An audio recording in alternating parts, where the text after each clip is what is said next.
Hey everyone, Stratabean here. Today we're going to do a deck that focuses on one of the new gods of Amonkhet, Ketramos, the New Dawn. Ketramos is a 4/4 god that costs 3 mana and Orzhov with Menace, Lifelink, and Trample, and his effect is Ketramos can't attack or block unless there are 7 or more cards in exile. Whenever 1 or more cards are put into exile from graveyards and or the battlefield during your turn, you draw a card and lose 1 life. This deck is a masterpiece in resilience, attrition, and grinding value, focusing on flickering your creatures, recurring threats from the graveyard, and draining your opponent's life bit by bit until there's nothing left. If you enjoy long, tactical games where every play builds momentum and you love value engines with lots of interaction, Ketramose is going to be right up your alley. Let's break down how this deck works piece by piece. Overview. At a high level, Ketramos operates on a loop of ETB triggers, recursion, and life manipulation. The core idea is that every time one of your creatures gets exiled, you gain incremental advantages that add up to overwhelming board control, draw power, and fuel win cons. Here's the flow.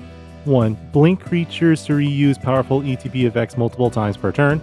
2. When creatures die or are exiled, draw a card from Ketramose' ability.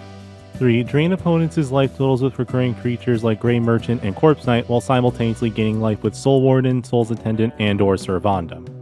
And 4. Control the board through removal, stacks pieces, and disruption to keep the pressure on your opponents without letting them get back to their previous board states. Core synergies.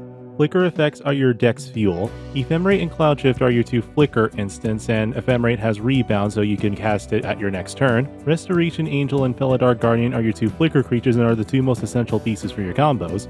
Eldrazi Displacer is a repeatable Flicker engine that can be activated multiple times per turn if you have enough mana to pull it off. And your end step flickers are Conjurer's Closet and Teleportation Circle. Flickering is important as you have cards like Corpse Knight which deal damage every time a creature enters the battlefield. And you have cards like Servandum, which gain you life every time something dies or is in exile, and in case of Servandum, it gets stronger every time you kill something or put something into exile. Your graveyard and theft synergies are Aetherios Shroudveiled and Emperor of Bones. Aetherios allows you to take any creatures that your opponents have if you use your removal pieces on them, provided they have a coin counter, adding an extra layer of control. And Emperor of Bones is a reusable animation threat that can cheat creatures directly from the graveyard to the battlefield for another turn if you can pay the adapt cost, and when you go to combat, you can exile a card from a graveyard causing your triggers to occur. Your deck's sustainability comes from creatures that either drain opponents' life or gain you life whenever creatures enter or leave the battlefield. Your main life drain/damage synergies are Grey Merchant of Asphodel, Sheoldred the Apocalypse, and Corpse Knight. Grey Merchant of Asphodel drains your opponent's life equal to your Devotion of Black, which is always guaranteed to be 2. Sheoldred is an oppressive anti-draw and life drain engine that chips away at your opponent's life totals every time they draw a card while simultaneously getting you life every time you draw a card. And Corpse Knight deals damage every time a creature enters your battlefield, which you'll be doing a lot of thanks to the flicker effects. Your main life gain synergies are Soul Warden, Soul's Attendant, and Servandum Sunstar Exemplar, as every time a creature enters the battlefield, you gain 1 life, which is extremely helpful in this deck because of the blink effects. Support and control. Your main removal pieces for anything on the board are Anguished Unmaking and Legions to Ashes, while your removal for problematic creatures are Path to Exile, Ravenous Chupacabra, and Solitude. Your board wipes are Farewell and Sunfall. Farewell is more flexible as you can choose what you want to exile, while Sunfall can get you a large creature in the late game. Your main graveyard hate pieces are Leyline of the Void, Relic of Regenitus, and Soul Guide Lantern. Your main stacks piece is Elesh Norn, Mother of Machines, as it doubles as a ETB doubler and locking out your opponent's ETB triggers. Ghostly Prison can make it harder for your opponents to attack you, and Grief can force one of your opponents to discard a card if you choose to evoke it. Combos. This deck isn't about fast combos, but inevitability through value. As mentioned earlier, Restoration Angel and Felidar Guardian are your most essential pieces for your combos. To pull any of them off, you need one of them in your hand and the other on your battlefield. If you have both on the battlefield, use Ephemerate, Cloud Shift, or Eldrazi Displacer on one of them. Here are the main ways to win or gain an advantage with them. For Grey Merchant of Asphodel and Elesh Norn, you need to have both of them on the field along with either Restoration Angel or Felidar Guardian. Once you have these 3 cards on the field, cast either Restoration Angel or Felidar Guardian from your hand. Then have their abilities trigger along with Elesh Norn, targeting both Grey Merchant and the other combo piece, flickering both of them.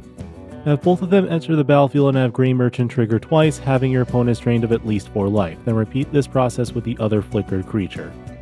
With Corpse Knight, you only need to have Restoration Angel and Felidar Guardian flicker each other. When either of them enters the battlefield, Corpse Knight will trigger, dealing 1 damage to your opponents. With Soul Warden, Attendant, or Servandum, have Restoration Angel and Felidar Guardian flicker each other. This time you gain life every time they enter/leave the battlefield. And with Servandum, you can potentially deal the finishing blow as he gains a 1/1 counter every time they get exiled, or you can destroy all of your opponent's non-land permanents when Vondum gets to 4 power, and if you have Elish Norn and one other non-token creature on your field. Piloting tips. In the early game, get your land/mana rocks out on the board quickly, establish early life gain engines with Soul Warden, Soul's Attendant, or Servandum, and get your commander out to draw your combo pieces faster. In the mid-game, start blinking key creatures multiple times to stack ETB and LTB triggers, use removal and disruption to slow down your opponents, use Aetherios or Emperor of Bones to steal your opponent's permanents. In the late game to pull your combo pieces, use repeated recursion and blink to start your combos, and then slowly chip away your opponent's life totals and protect your board. And that's how I built around Ketramos the New Dawn.